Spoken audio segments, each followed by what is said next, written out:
This is CBS 3's 3 on 3. Welcome back to Sports Access. It's time for our 3 on 3 segment. G is joined by WIP's Paul Jolovish. You can also catch Paul on WYSP doing the Eagles post-game show. Paul, thank you very much for joining us. And our third man in is Christopher Cabott from Coatesville, PA, one of the winners of our fan tryout, representing the fans today. Chris, thank you very much. Represent, Chris. Represent. Good luck. All right, time now to play 3 on 3. We have a number of topics to get to. 15 seconds for each answer. They are timing us in the control room. Let's get started. First question goes to Paul. Should the Eagles have dressed a second kicker today? They actually did dress him. He just wasn't in a football uniform.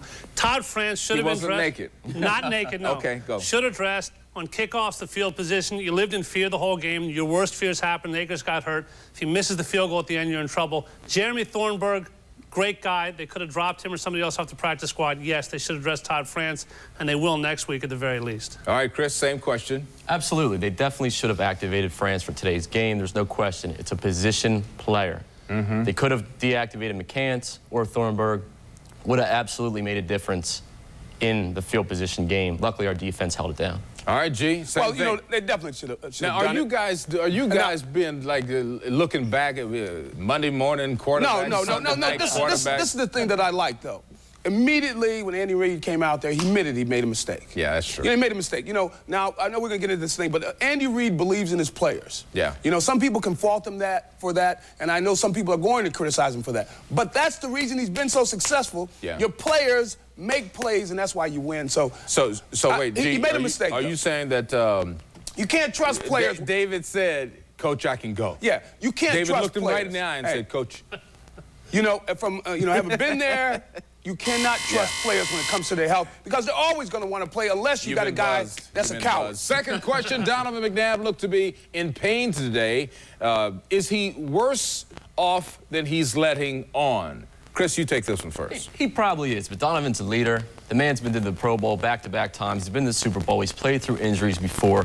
This guy is the best thing on this team as far as professionalism across the board. He's got to play. He's the leader. He may be more injured, but guys go through tough times. All right, G? You know, again, this is Andy Reid basically acquiescing to his players, which he's done numerous times. He did it with Terrell in the Super Bowl. He did that for Donovan. Donovan is hurt worse than he's letting on. I think he's got something really deep that's hurt, and I don't know what it is. Some people are saying, it could be a hernia.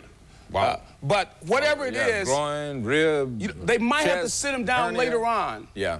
But as long as he can go, because he's the key. Yeah. As they say, what is that Reggie Jackson said about the straw that stirs the drink? Right. He is the straw and he's the drink. The drink. All right, Paul, same question. There is no athlete worth his salt or her salt in the history of sports, and that includes you and you, that's not hurt worse than he's letting on. Nobody lets know, everybody wants to play. Wait, hold on. Everybody's don't play me like that.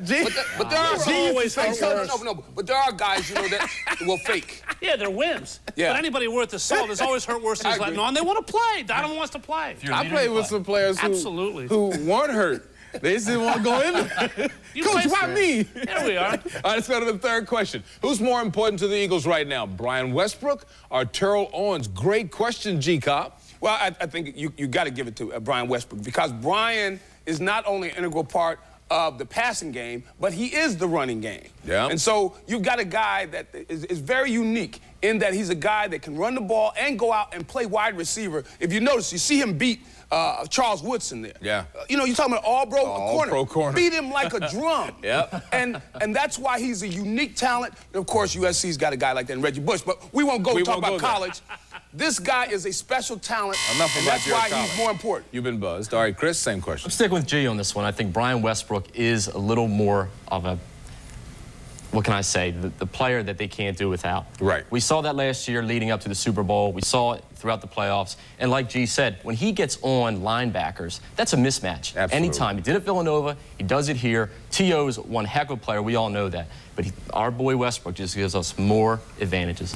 All right, if you Paul? watch the game today, he answered the question for you. Yeah, the question's answered. Your defensive coordinator has to account for his linebackers, his safeties, his corners. Right. Westbrook should be running the ball more, touching the ball more. Sure. As great as T.O. is, Westbrook, it's not close either. It's much more important. Much well.